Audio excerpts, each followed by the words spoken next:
You smug little liar looked me straight in the eye and thought I was too soft, too quiet, too ordinary to ever catch you. That's the first thought that slammed into my head as the ultrasound room went silent. No beeping, no cheerful chatter. Just the hum of a machine and the doctor's hand frozen against my stomach like she'd touched something radioactive. I remember thinking she looked pale, like the blood had drained right out of her face. Her lips parted, then closed again. She swallowed hard. Is something wrong? I asked, calm on the outside, heart starting to drum slow and heavy inside my ribs. She didn't answer. She wiped her hand on a paper towel even though it wasn't dirty. Then she looked at the door. Not at me, at the door, like she was checking if someone might be listening. That's when she started shaking, not dramatic shaking, not movie shaking, the kind that scares you because it's real, controlled fear barely being held together. Get dressed, she said quietly. We need to talk, now. She pulled the curtain aside and guided me into her office like she was escorting someone out of a burning building. Once the door shut, she locked it.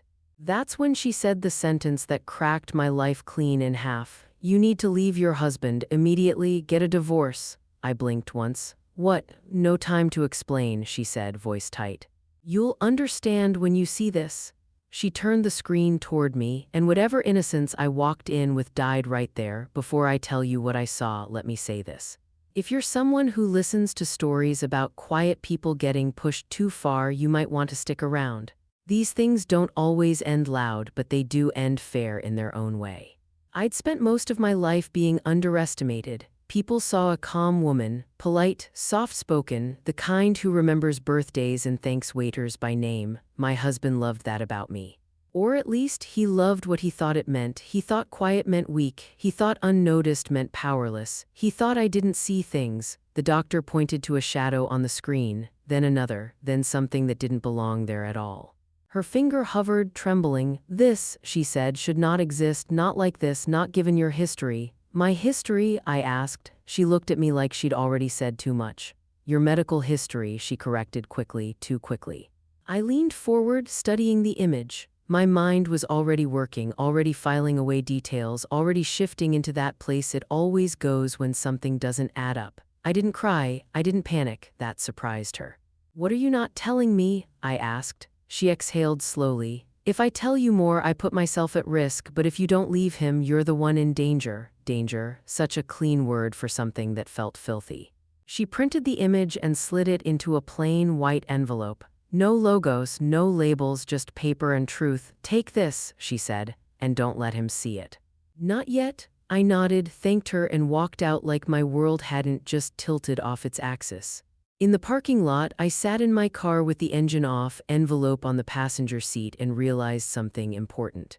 Whatever this was, it wasn't an accident. And if he thought I was going to run, scream, or fall apart, he'd made the biggest mistake of his life. Because I don't explode, I plan.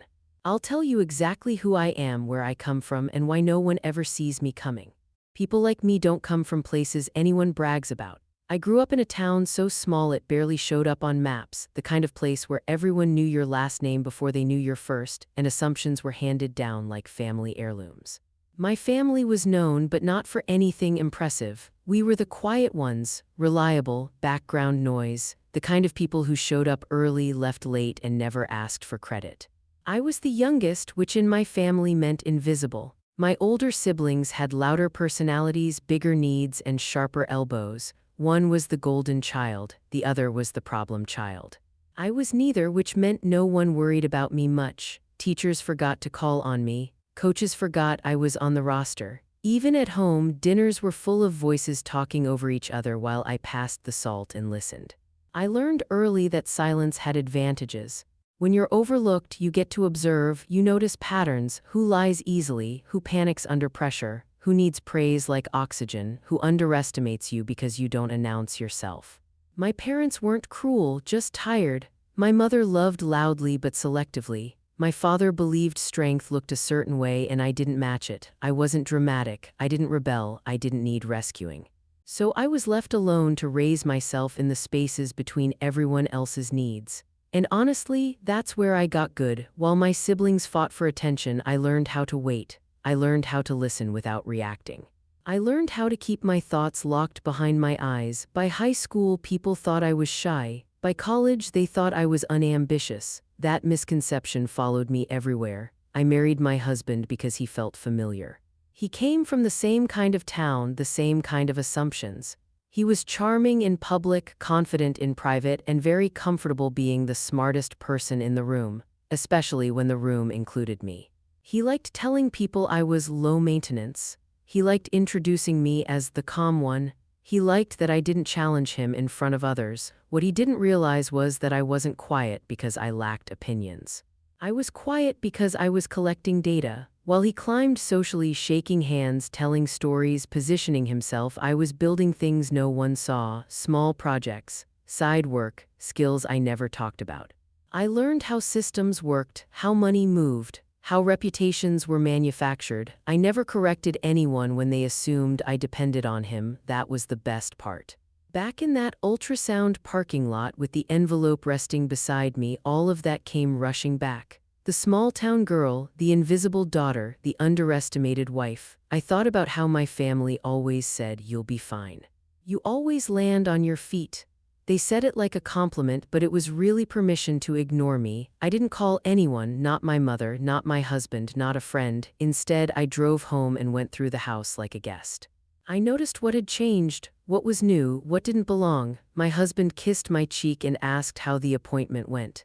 "Everything's normal," I said. That wasn't a lie, because what was happening had been happening for a long time.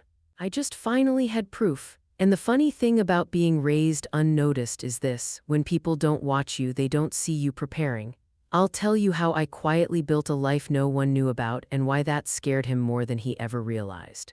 Success didn't arrive for me like a celebration. It slipped in quietly and sat down without asking permission. After college, while everyone else was busy announcing their plans, I took the first job that gave me flexibility instead of prestige. It paid just enough to keep the lights on and gave me something more valuable than money: time. Time to learn, time to watch, time to build things without anyone leaning over my shoulder asking questions. My husband liked to joke that I was coasting.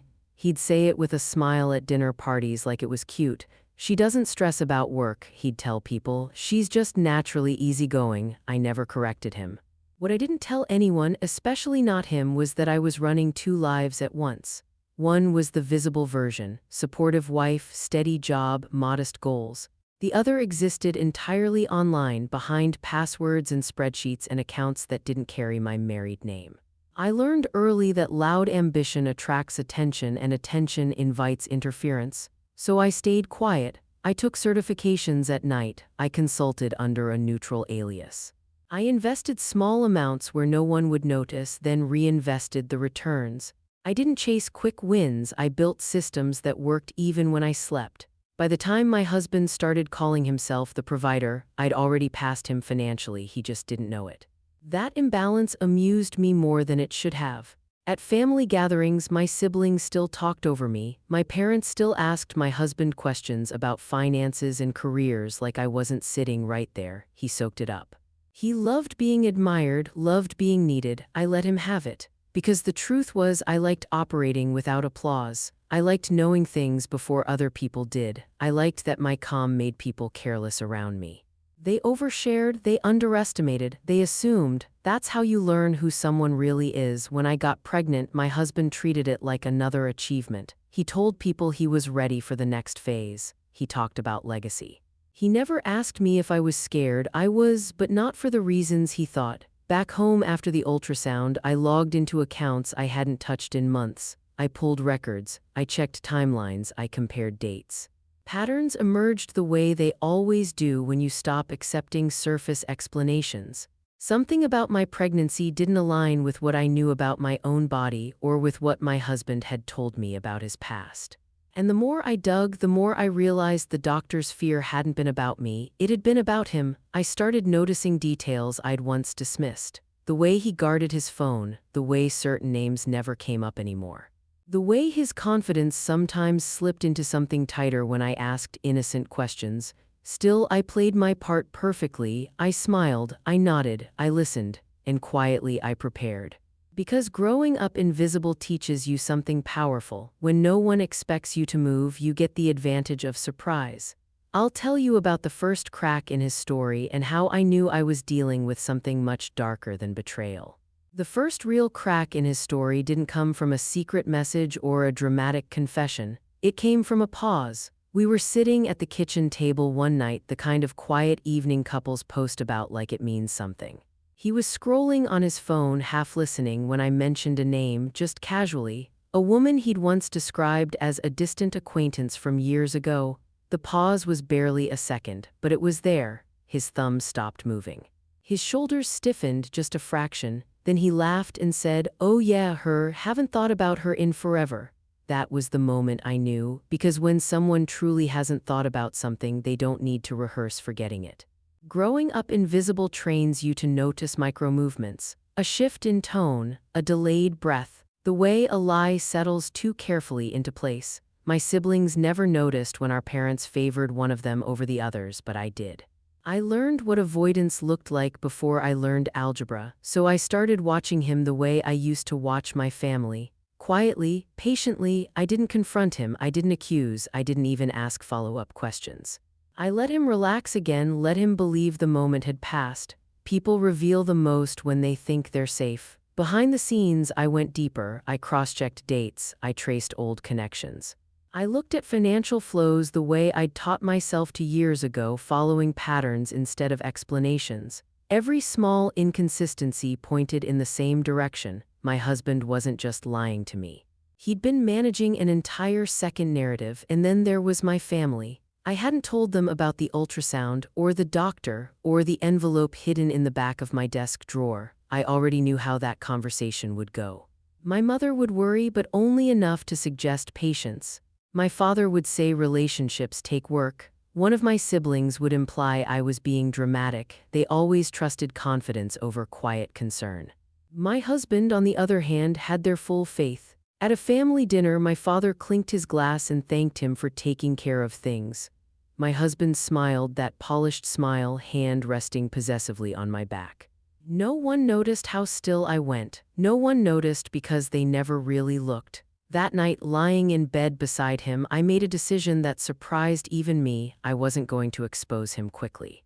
I was going to understand him completely. Revenge, real revenge, isn't about explosion. It's about precision. It's about letting someone build their own trap and then gently removing the supports.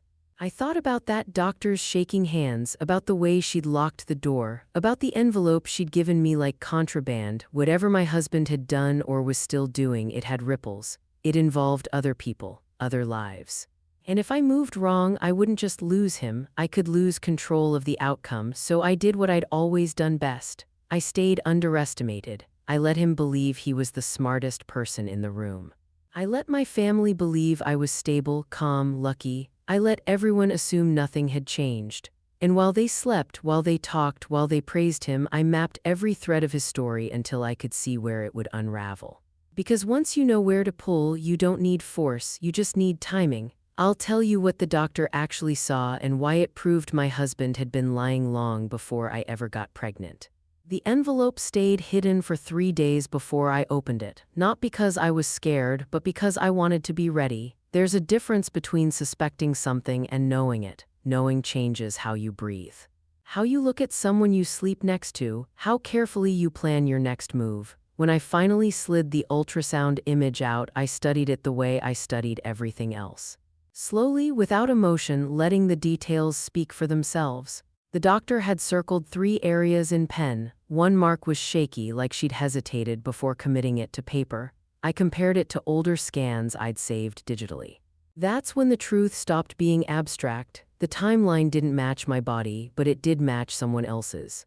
A woman whose name my husband pretended not to remember. The doctor hadn't said it outright, but she didn't have to. Some medical markers aren't common. Some combinations are rare enough that when you see them twice, you're not guessing anymore. This pregnancy wasn't just about me, it was connected to something my husband had buried years ago and never finished burying. I went back through my files, old emails, archived financial data, travel records. He'd told me he'd been helping a friend during a 6-month stretch early in our marriage. I'd believed him because believing him was easier than asking questions I didn't think mattered. They mattered. What I uncovered wasn't just infidelity.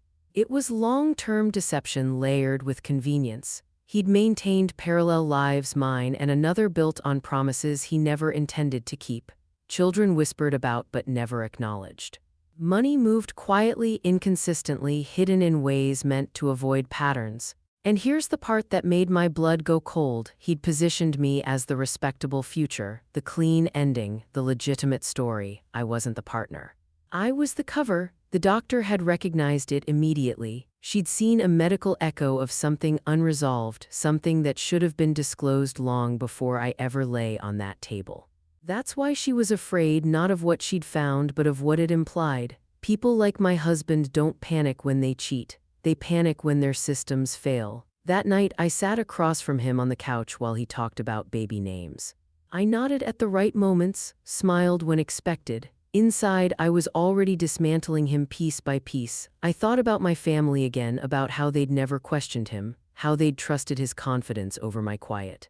If I told them now, they'd ask why I'd stayed, why I hadn't noticed sooner. They'd never ask why he'd lied so well. That's when I understood something essential. If I exposed him too fast, he'd pivot, he'd apologize publicly. Control the narrative, turn me into the emotional one, the unstable one, the woman who couldn't handle stress. I wasn't going to give him that gift. Instead, I started documenting everything: dates, proof, connections. Not for police, not for courts, for leverage, for precision. Because the most devastating outcomes don't come from shouting the truth, they come from letting someone's own lies introduce it for you. I'll tell you the secret my husband was protecting at all costs, and why revealing it at the wrong moment would have saved him. The secret my husband was protecting wasn't just another woman. It was an entire identity he'd stitched together using other people's silence. Once I understood that, everything snapped into focus.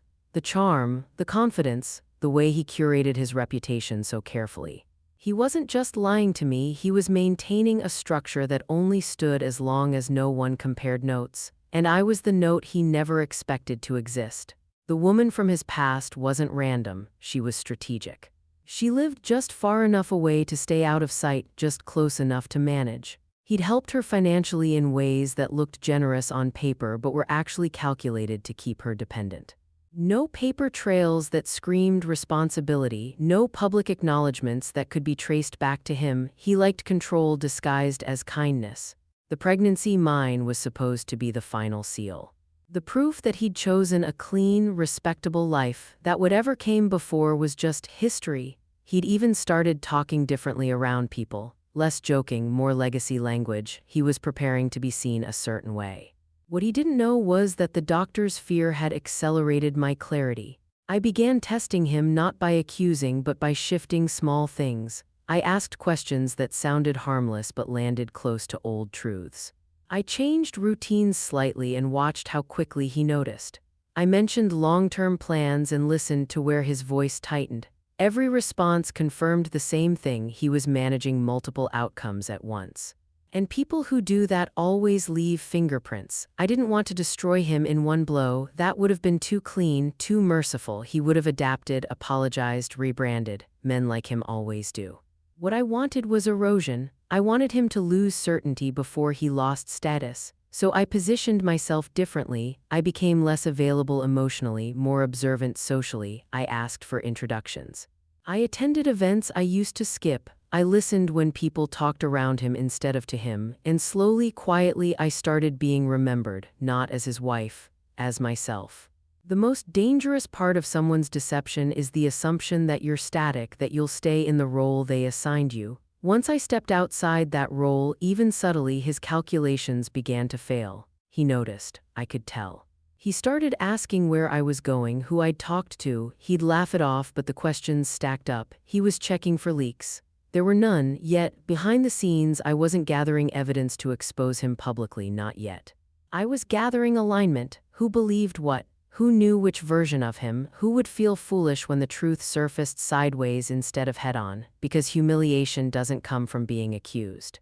It comes from realizing everyone else figured it out before you did. I thought about my family again, how they'd trusted him without question. I knew they'd be part of the collapse whether I wanted them to be or not as targets. As witnesses, the final piece clicked into place one night when he fell asleep mid-sentence, still holding his phone. I didn't touch it. I didn't need to. His fear told me everything. He knew something was shifting.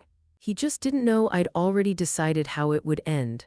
I'll tell you how I designed the moment where his lies would meet each other in public and why no one would be able to look away. I didn't expose him by shouting. I exposed him by letting his lies bump into each other in the open. The setup took weeks and not one move looked suspicious on its own. That was the point. People expect revenge to be emotional, messy, obvious. I made mine look like coincidence. First, I stopped protecting his schedule. For years, I'd quietly managed overlaps, family events, work functions, social obligations, without realizing that I was smoothing out conflicts he depended on staying hidden. Once I stepped back, his carefully separated worlds started drifting closer together. I encouraged gatherings he couldn't fully control. A charity dinner, a community fundraiser. A celebration for the baby that he insisted on hosting himself because it looked good. I acted reluctant at first, let him push for it, let it be his idea. That mattered. If you enjoy stories where patience beats power, you might want to stay with me through this part, because this is where quiet work starts paying off. I handled the invitations, not recklessly, strategically. I invited people from different chapters of his life, just enough overlap to create tension, not enough to trigger alarms. Old colleagues, new friends, family, acquaintances who'd heard stories but never met each other. I framed it as warmth, inclusivity, celebration. He loved how it made him look. What he didn't realize was that each guest carried a different version of him. At the event, I stayed calm and gracious. I introduced people with just enough context to let conversations bloom naturally. No accusations, no drama, just subtle bridges. Oh, you two haven't met. That's funny, you both mentioned knowing him during the same year. I watched faces shift. Smiles tighten, curiosity wake up. He noticed too, but too late. The real moment came when a question surfaced organically, innocent, well-meaning. Asked by someone who had no idea it was dangerous. "How long have you two been together?" someone asked him, gesturing between my husband and a woman from his past. He answered automatically. She hesitated just long enough. Silence doesn't need to last long to be loud. From there, everything unraveled without my help. Timelines contradicted each other, stories didn't match, people compared notes because humans do that when something feels off. No one needed me to say a word, I just watched. My husband laughed too loudly, touched my arm too often, tried to steer conversations away from edges that were already crumbling. The confidence he relied on turned brittle. This wasn't a courtroom, there were no verdicts, but reputation isn't destroyed by rulings, it's destroyed by doubt. By the end of the night, people weren't confronting him, they were reassessing him. That's worse.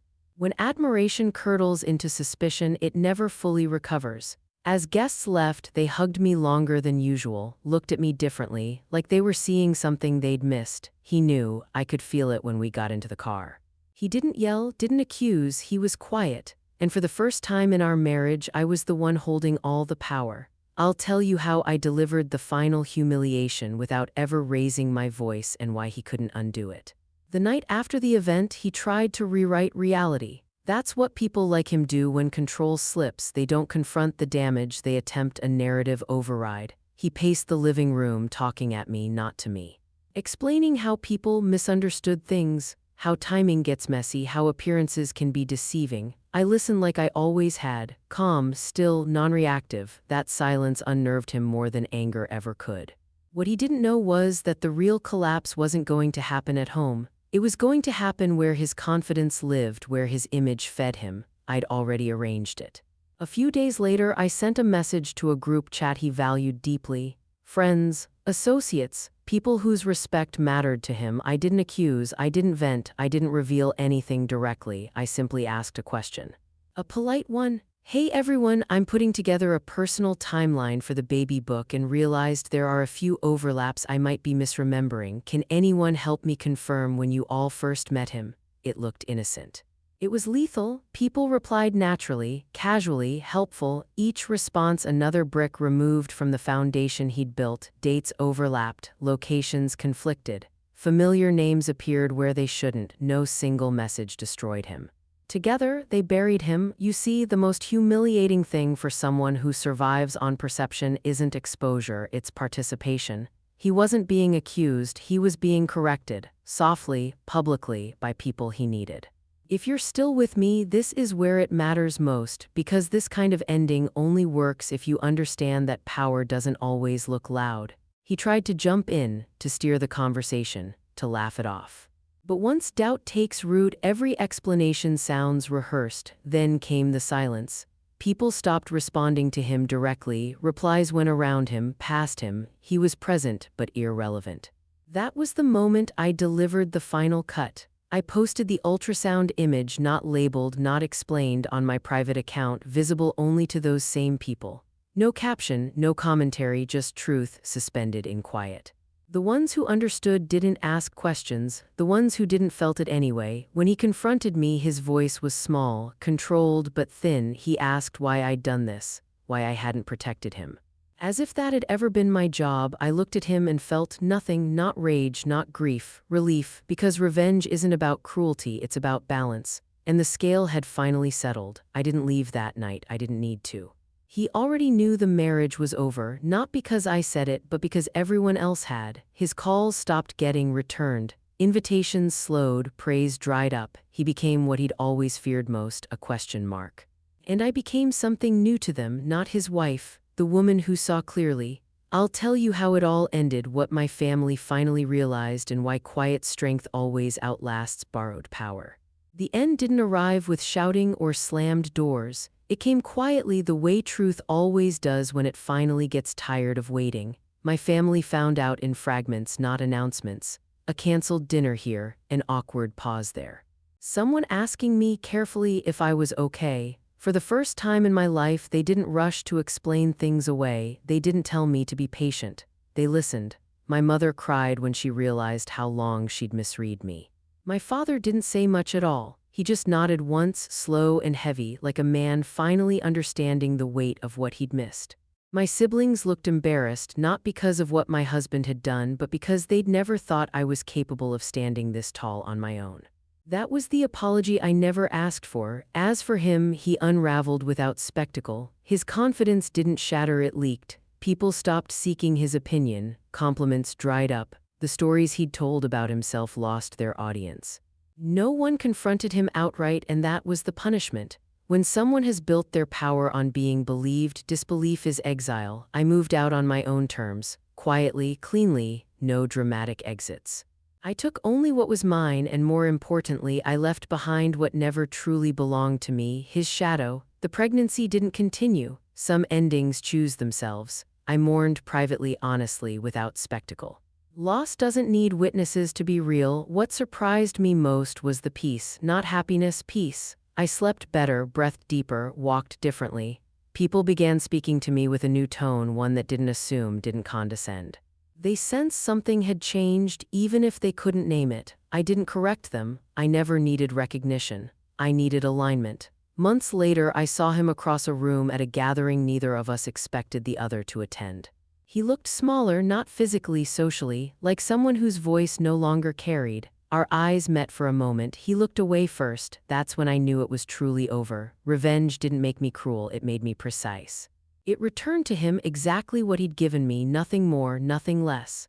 And if there's one thing I learned through all of this, it's this: never underestimate someone who stays quiet, watches closely, and works in the dark, because when they finally stand up, they don't need to raise their voice to be heard.